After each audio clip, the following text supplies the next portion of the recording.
नमस्कार. मी professor दाडगे, IBBI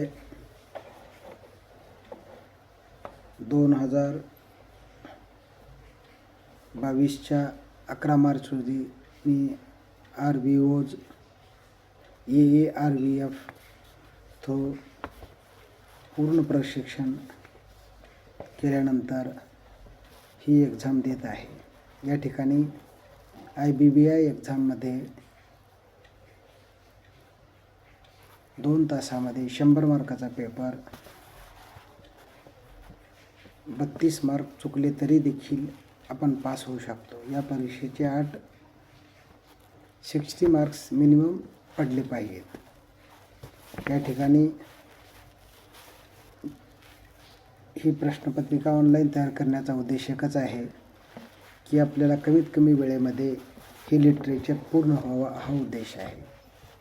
इस जगह पे मैं हिंदी में बात करने का प्रेफर करूँगा, नो डाउट, क्योंकि व्यूवर्स में भी फ्रॉम महाराष्ट्र, में भी फ्रॉम अदर स्टेट्स, और इसमें हो सके उतना मैं थोड़ा सा फास्टली रीड करूँगा. पहला क्वेश्चन है इसमें, industrial processes end machine tools. ये प्लांट एंड मशीनरी का IBBI का एग्ज़ाम और उसके लिए जो क्वेश्चंस आते हैं उसका मैं प्रिपरेशन यहाँ करके आपको हो सके उतना इसका लिटरेचर अवेलेबल करने की कोशिश कर रहा हूँ. Question number 1, a graphical device used to determine the break even point and profit potential under varying conditions of output and costs is known as break even chart. Second question, break-even analysis consists of fixed and variable costs. Question number 3, break-even analysis shows profit when sales revenue greater than total cost. Question number 4, in break-even analysis, total cost consists of fixed cost. Question 5th, the break-even point represents time when industry will undergo loss. Question number 6, in the cost structure of product, the selling price is determined by the factors such as number 1, sales turnover, lowest competitive price, various elements of the cost, buyer's capability to pay.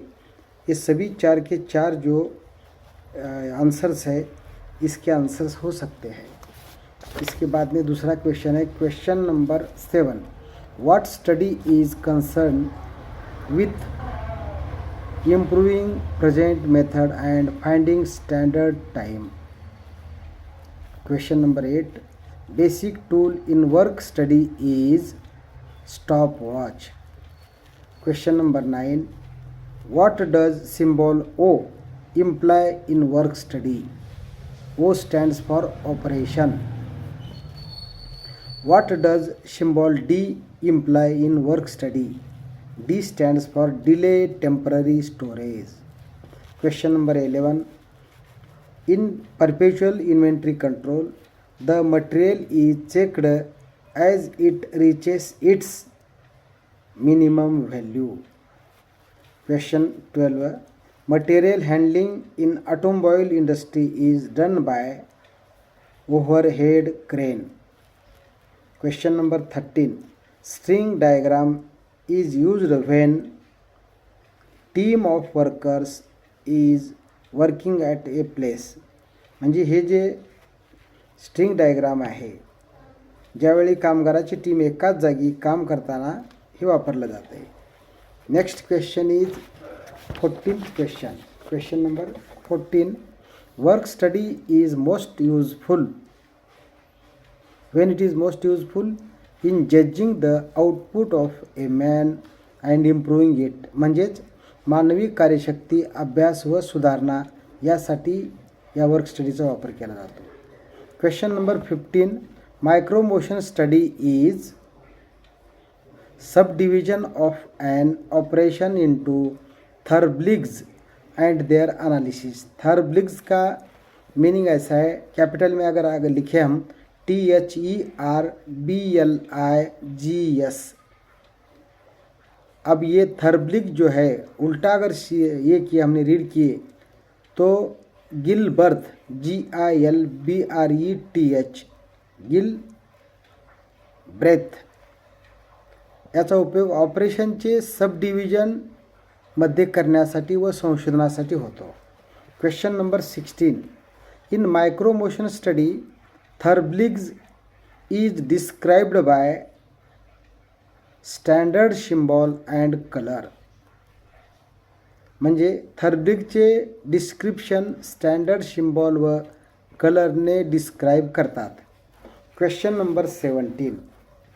The allowed time for a job equals standard time plus policy allowance. म्हणजे allowed time for job बरोबर standard time plus policy allowance या सूत्राने दाखवला जातो. Question number 18. Micro motion study involves following number of fundamental hand motions. 16 motions या ठिकाणी असतात. Micro motion स्टडीमध्ये 16 प्रकारचे प्राथमिक हाताचे मोशन म्हणजे गती दाखवलेले आहेत. 19. The standard time for a job is total work content plus delay contingency allowance. या प्रश्नाचं उत्तर जे आहे ना, जॉबचा स्टँडर्ड टाईम हा टोटल वर्क कंटेंट अधिक डिले कॉन्टिन्जन्सी अलाउन्स हा ॲड करून काढला जातो. Question number 20. Work study is done with the help of. Work study किसके हेल्प से किया जाता है? Stop watch is required for work study. Question number 21. Scheduling gives information about. Answer है when work should start end how much work should be completed during a certain period. इसका मतलब ऐसा है, शेड्यूलिंग का यूज जो है work कब चालू होने वाला है और एक विशिष्ट समय में पूरा होने वाला है, ये दिखाने के लिए शेड्यूलिंग इम्पॉर्टेंट है. Question number 22. Expediting function consists in keeping a watch on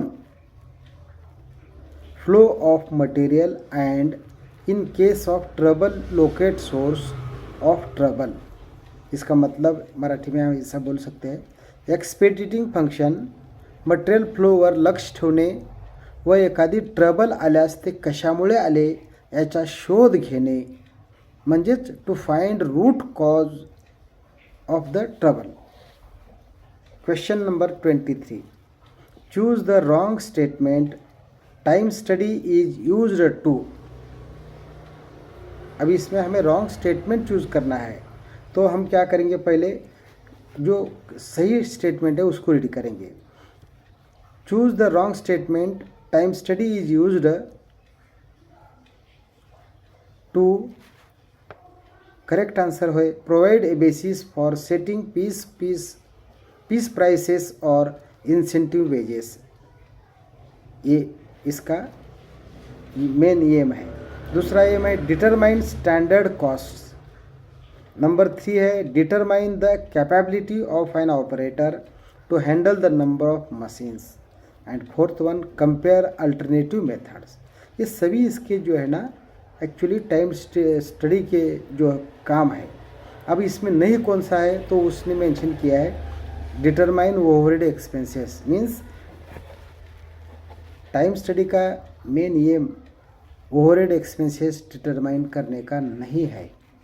अब एग्ज़ाम में जो क्वेश्चन आता है हमें उस पढ़ने के बाद हमें लॉजिक समझ में आता है. कभी कभी क्या होता है जो दिया नहीं, means question will be asked in the reverse manner. अगर हमने जजमेंट आया हमें तो हम उसका आंसर दे सकते हैं. ये कहने का मतलब इसका ऐसा है. इसमें हमें क्या क्या उसके ये है मेन एम है, ये अगर हमें समझ में आया हो तो क्वेश्चन अगर उल्टा भी अगर पूछा गया तो उसका आंसर हम दे सकते हैं। मीन्स एक्चुअली IBBI के एग्ज़ाम में जजमेंट सबसे इम्पॉर्टेंट है। आंसर देते समय जो है हम विदिन 2 आवर्स में हमें 100 क्वेश्चंस अटेम्प्ट करें। एक्चुअली 100 क्वेश्चन नहीं होते, there will be some questions by 2 marks, case studies will come for 2 marks, और बाकी जो क्वेश्चंस आते हैं जनरली 72 प्लस 14 मीन्स 86 क्वेश्चंस कभी कभी आते हैं। 14 क्वेश्चंस 2 मार्क के लिए आते हैं। लेकिन अभी थोड़ा सा पैटर्न चेंज हो गया है, केस स्टडी के ऊपर थोड़े से मार्क्स कम आ रहे हैं मैकेनिकल प्लांट एंड मशीनरी में। तो मैंने जब एग्ज़ाम लास्ट एग्ज़ाम दिया था, 6 महीने पहले दिया था, उसके बाद में एग्ज़ाम मैंने थोड़ा सा स्टॉप किया है। अभी 2 महीने के अंदर ये एग्ज़ाम मुझे क्लियर करना है। 25 October will be deadline for my examination clearing, because अभी इसके बाद में जो है एक्चुअली मैंने कोर्स करके 2 साल हो गए, उसके बाद में पढ़ाई में थोड़ा खंड गिरा है। तो अभी मैं रेगुलर करके उसको कैसे ही ताकत लगा कि हर दिन 6 घंटे 8 घंटे 10 घंटे मेहनत करके इसको मैं क्लियर करने की कोशिश कर रहा हूँ। Let us see what will happen. Next question is, job evaluation is the method of determining the relative worth of jobs. इसका मतलब क्या है? जॉब इव्हॅल्युएशन ही पद्धत जॉबमधील नातेसंबंध शोधण्यासाठी वापरतात। बाकी के जो ये है उसके ये रीड करने की ज़रूरत नहीं, क्योंकि हम बाकी के आंसर्स दीज आर एक्चुअली ये पार्ट हो गया तो बाद में जो ये है क्वेश्चन कैसे टिल्ट किया है उसके ऊपर हम आंसरिंग कर सकते हैं। Actually it will be useful for me. अभी आप लोगों को जो है उसका यूज़ समझ में नहीं आएगा, क्योंकि जब तक आपके पास लिटरेचर नहीं होगा तब तक इसको, जब तक तुम नहीं पढ़ेंगे तब तक ये आपको इसका आंसर सही कैसा है ये समझ में नहीं आएगा। अभी इसके बाद में के कुछ ऑडियो क्लिप जो है ना, वीडियो क्लिप जो है मैं अलग स्टाइल से बनाऊंगा, no doubt. Micro motion study is analysis of human work method by using a motion picture camera with a timing device in the field of view. याचा अर्थ काय? मायक्रो मोशन ही पद्धत मानव व त्याचे कार्य यातील बारीक निरीक्षण करण्याची व्हिडिओ शूटिंग असते। Question number 26, percent idle time for men और machines is found by work sampling. इसका मतलब क्या है? मानव व मशीन यामधील परसेंट आयडल वेळ शोधून काढण्यासाठी वर्क सॅम्पलिंग ही पद्धत वापरतात। आता यामध्ये उत्तर दुसरे का दिले? Time study, method study, work study हे ह्याला लागू होत नाहीत। फक्त वर्क सॅम्पलिंग या मेथडनं आपण percent idle time for man and machine हे शोधून काढलं जाते। हे आपला प्रोडक्शन इंजिनिअरिंगचा भाग आहे। यामध्ये actually work study, motion study, method study हे जे सिलेबस आहे यामध्ये त्यांनी इन्क्लूड केलेला आहे। हा सिलेबस मेकॅनिकलवाल्याला नसतो, प्रोडक्शन इंजिनिअरिंगच्या विद्यार्थ्यांना हा सिलेबस असतो। यामध्ये एकूण ॲक्च्युली 15 टॉपिक दिलेले आहेत। 15 टॉपिकपैकी 16 टॉपिक आहेत, 16 केस स्टडीज आहेत। 16पैकी आपल्याला 16 टॉपिकचं इथं लिटरेचर आहे। हे लिटरेचर मी शक्य तेवढं आपल्याला रीड करण्याचा प्रयत्न करणार आहे। Question number 27, TMU in method time measurement stands for time measurement unit.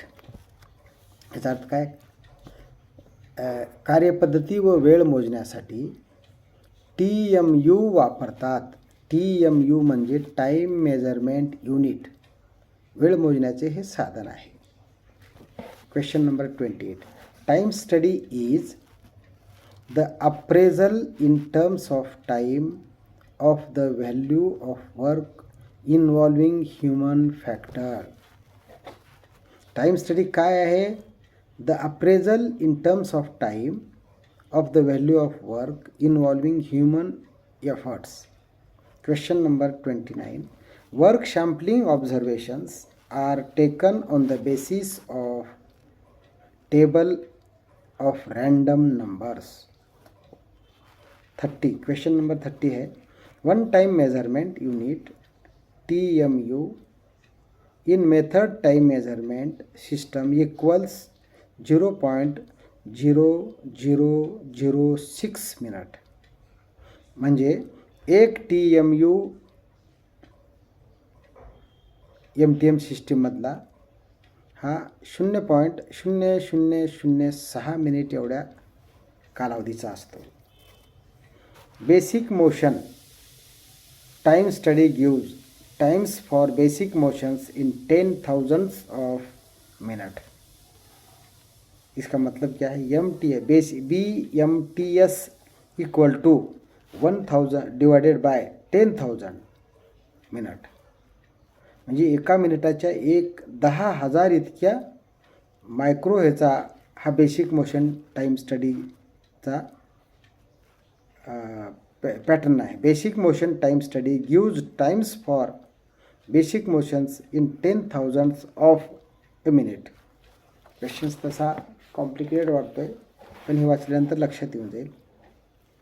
32 choose the wrong statement motion study is used for. आता या ठिकाणी म्हटलं आहे काय?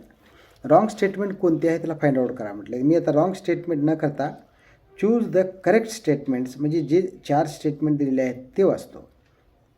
For motion study there are 4 correct statement. Number 1 improving a work method.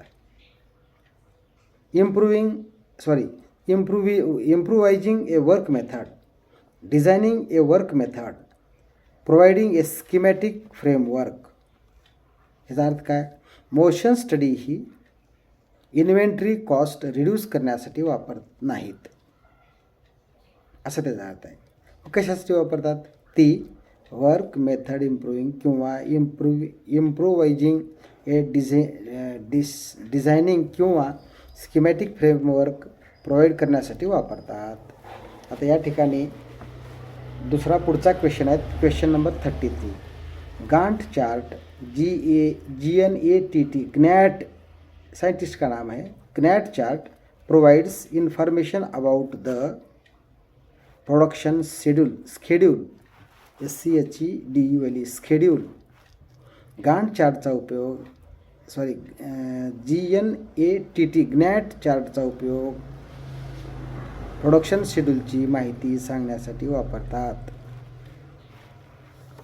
तर प्रश्न उलटा देखील ट्विस्ट केला जातो. या ठिकाणी आपल्याला म्हणजे ह्याच्यातलं मूळ मुद्दा जो आहे तो लक्षात आल्यानंतर ह्याला उलटं जरी समजा ट्विस्ट करून जरी विचारलं तरी आपल्याला सांगता येऊ शकतं. म्हणजे ग्नॅट चार्टचा वापर कशासाठी केला जातो? प्रोडक्शन शेड्यूलची माहिती घेण्यासाठी. बस. आता पुढचा प्रश्न आहे 34. Question number 34. ABC analysis deals with. ABC analysis हे कशाशी संबंधित आहे? कंट्रोलिंग इन्व्हेंटरी कॉस्ट्स मनी. ABC अनालिसिसचा वापर कशासाठी केला जातो? बॅच प्रोडक्शनसाठी प्रोसेस लेआउट वापरतात. प्रोसेस लेआउट हे जे आहे पुढचा प्रश्न आहे 35वा. बॅच प्रोडक्शनसाठी वापरला जाते. आता प्रश्न असा असेल, process layout is employed for batch production. हे खूप महत्त्वाचं आहे. परीक्षेत प्रश्न आल्यानंतर आपल्याला प्रश्नाचे उत्तरं कशी टिल्ट करतात त्याने आपल्याला वाटतं की प्रश्नाचं उत्तर बरोबर आलेलं आहे. पण ज्यावेळेस आपण प्रश्नाचं उत्तर ज्यावेळेस चेक करतो किंवा चेक करायला तिथे वेळ नसतो, प्रश्न जसा पुढे येईल स्क्रीनवर प्रश्न आला की त्याचं आन्सर टिक करावं लागतं. त्या 4 पर्यायापैकी एक पर्याय आपल्याला सांगावाच लागतो आणि त्यावेळेस आपली अशी गडबड होते. Process layout is employed for batch production. 36. Question number 36. For a product layout the material handling equipment must be designed as special purpose for a particular application. याचा अर्थ काय होतो? प्रोडक्ट लेआउटकरिता मटेरियल हँडलिंग इक्विपमेंट हे special purpose व particular ॲप्लिकेशनसाठीच बनवतात, दुसऱ्या कामाला वापरत नाहीत असा याचा अर्थ होतो. लक्षात आला? For a product layout the material handling equipment must be designed a special purpose for particular application असा याचा अर्थ आहे. 37. बाकीचे जे दिलेले आन्सर आहेत ते तुम्हाला तिथं सारखेच वाटतात. आता उदाहरण त्याचं सांगतो. ABCD जे आहे D नंबरचा आन्सर आहे. एमध्ये काय दिले? For a product layout the material handling equipment must have full flexibility. आपल्याला ते बरोबरच वाटते. Employ conveyor belt trucks tractors, आपल्याला ते बरोबरच वाटतं. Be a general purpose type, बरोबरच वाटतं आहे. आणि दुसरं ई नावाचं आहे, डी आपला आन्सर आहे, arranging shops according to specialization of duties. इथं या ठिकाणी प्रश्नाची उत्तरं आपल्याला सारखीच वाटतात, पण परफेक्ट अभ्यास झाल्याशिवाय, पर्टिक्युलर नॉलेज असल्याशिवाय त्या प्रश्नाचं, आणि थिअरीमध्ये कसं आहे, प्रश्नाचं उत्तर तुम्हाला येस किंवा नो एका सेकंदात त्याचा आन्सर निघून जाते. फक्त तिथे त्या ठिकाणी तुम्हाला टेक्निक वापरता आलं पाहिजे. प्रश्नाचं उत्तर म्हणजे बिरबलासारखं आपल्याला आन्सर देता आलं पाहिजे. आता क्वेश्चन नंबर 37 असा आहे, travel charts provide. Travel chart काय प्रोव्हाइड करतात? A compact estimate of the handling which must be done between various work sections. हे त्याचं उत्तर आहे. बाकीचे जे उत्तर आहेत ते सारखेच आणि जवळचेच वाटतात, पण ते आपल्याला प्रश्नाचं उत्तर बरोबर माहीत असल्याशिवाय उत्तर देता येत नाही. या ठिकाणी आपल्याला आपला जो बेसिक कोर ब्रँचचा जो विषय आहे मेकॅनिकलचा, या ठिकाणी जवळपास 25 म्हणता येणार नाही, 14 ते 15 मार्क आपण इथं कव्हर करू शकतो. 15 मार्काची थिअरी इथं आपल्याला कव्हर करता येते. आता ह्याच्यामध्ये टॉपिक जे आहेत ना, टॉपिक नंबर 7पासून स्टार्ट झाल्यानंतर जवळपास 6 ते 7 टॉपिक इथं, छोटे छोटे टॉपिक म्हणण्यापेक्षा एक सब्जेक्टच आहेत ते. तिथला टॉपिक एक सब्जेक्टच बनू शकतो. म्हणजे त्यात माहिती कुठली येईल काही सांगता येत नाही. म्हणजे प्रश्न कसा येईल, कुठून येईल सांगता येत नाही. पुढचा प्रश्न आहे, product layout is employed for continuous production. Product layout हा कशासाठी वापरला जातो? कंटिन्युअस प्रोडक्शन जे असे त्यात प्रोडक्ट लेआउट वापरला जातो. कंटिन्युअस प्रोडक्शनसाठी प्रोडक्ट लेआउट वापरतात. Next question is, the process layout is best suited for. Process layout कशासाठी चांगला आहे? Few number of non standardized units are to be produced.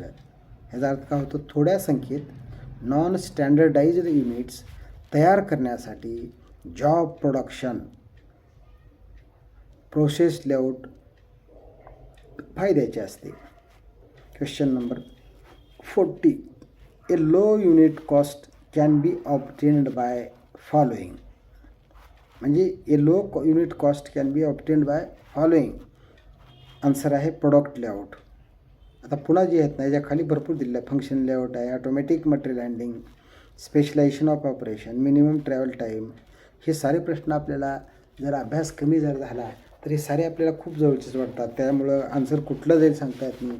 आणि या ठिकाणी गेल्या वेळेस माझ्या 2-3 परीक्षेमध्ये मला ह्याच संकटाचा मला सामना करायची वेळ आली. A low unit cost can be obtained by following product layout. Perfect उत्तर जर असेल तर तुम्ही त्या 5 प्रश्नातल्या 4 प्रश्नातल्या करेक्ट आन्सरलाच आपण डायरेक्टच एंट्री मारू शकतो. म्हणून या ठिकाणचे हे जे आपले कोर ब्रँचेसचे जे सब्जेक्ट आहेत, टॉपिक आहेत, या टॉपिकला आपल्याला खूप काळजीपूर्वक अभ्यास करणं गरजेचं आहे. Product layout, minimum unit cost, अशा प्रकारे आपण 40 प्रश्न या ठिकाणी आता पूर्ण केलेले आहेत. आणखी 10 प्रश्न आपण घेऊया आणि या क्लिपला आपण कशी वाइंडअप करता येईल ते बघूया. 41 number, military organization is known as line organization. हा प्रश्न परीक्षेत येतो. मिलिटरीच्या ऑर्गनायझेशनला आपण काय म्हणतो? Line organization. लाईन ऑर्गनायझेशन हे पाठ झाल्यानंतर बाकी आपण बघू शकत नाही. आता त्याच्यात कसं आहे, line and staff organization, functional organization, all of the above, none of the above. आता असं उत्तर दिल्यानंतर आपल्याला काय वाटतं? बा लाईन ऑर्गनायझेशन आहे, आपण वाचलं होतं.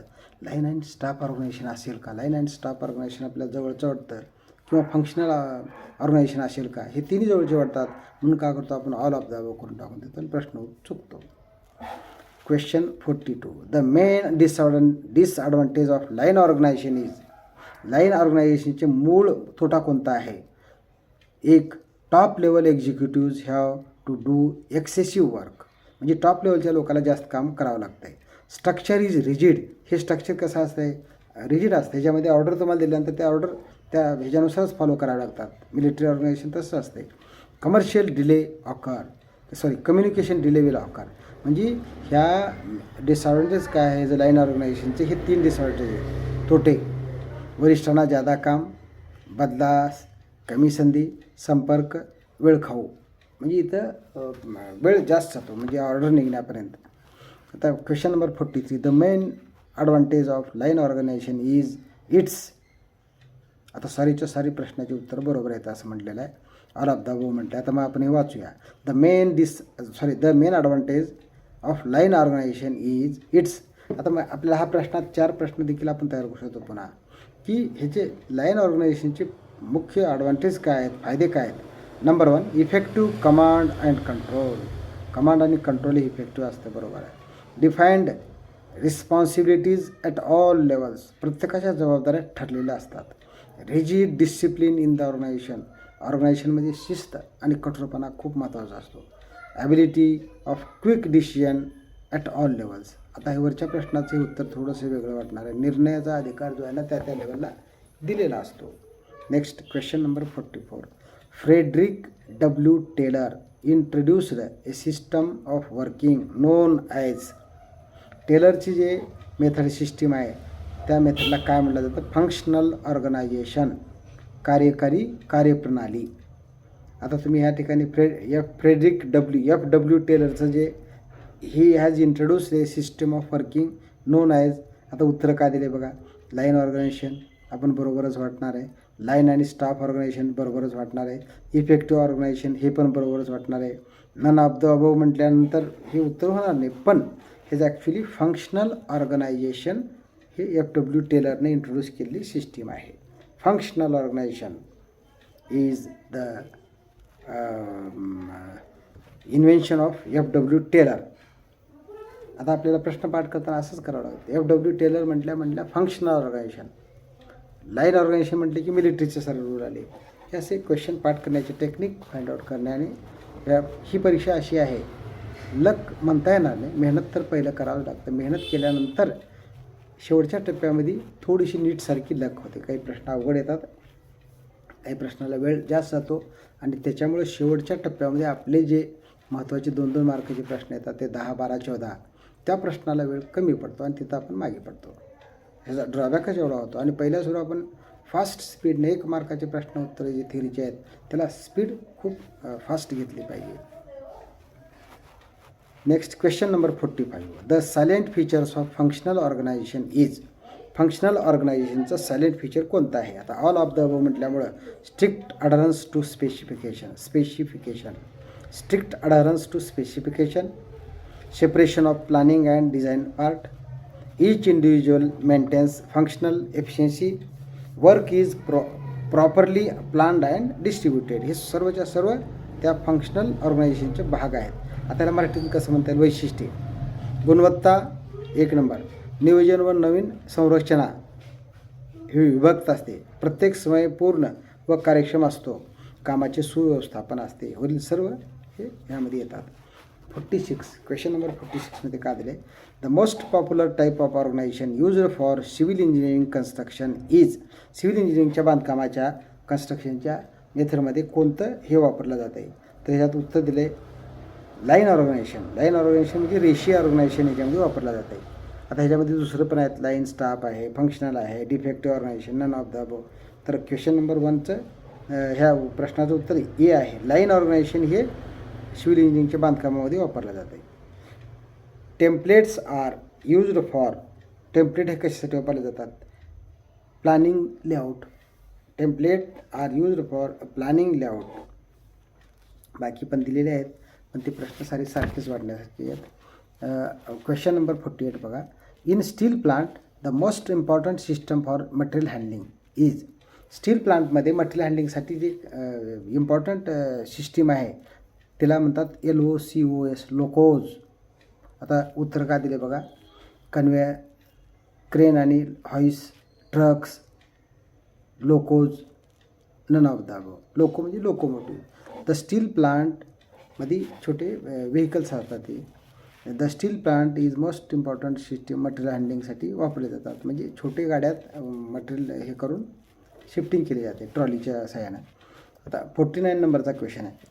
Routine prescribes routine ROUTING prescribes the flow of material in the plant. रूटीनचा अर्थ काय आहे? मटेरियल फ्लोचा मार्ग म्हणजेच रूटीन. रूटीन ॲक्च्युली इथं रूटिंग केलेलं आहे. Question number 50. Queuing theory deals with problems of. Queuing theory कशाशी संदर्भात आहे? ही आहे reducing the waiting time of or idle time. म्हणजे क्यूइंग थेरीचा उपयोग कुठं आहे? वेटिंग टाईम जे आहे ना, आयडल टाईम जे आहे ना, याला रिड्यूस करण्यासाठी वापरतात. अशा प्रकारे आपण 50 प्रश्न बघितले आहेत. पुढचे 50 प्रश्न दुसऱ्या क्लिपमध्ये आपण बघूया. धन्यवाद. मी प्रोफेसर तानाजीराव ताडगे,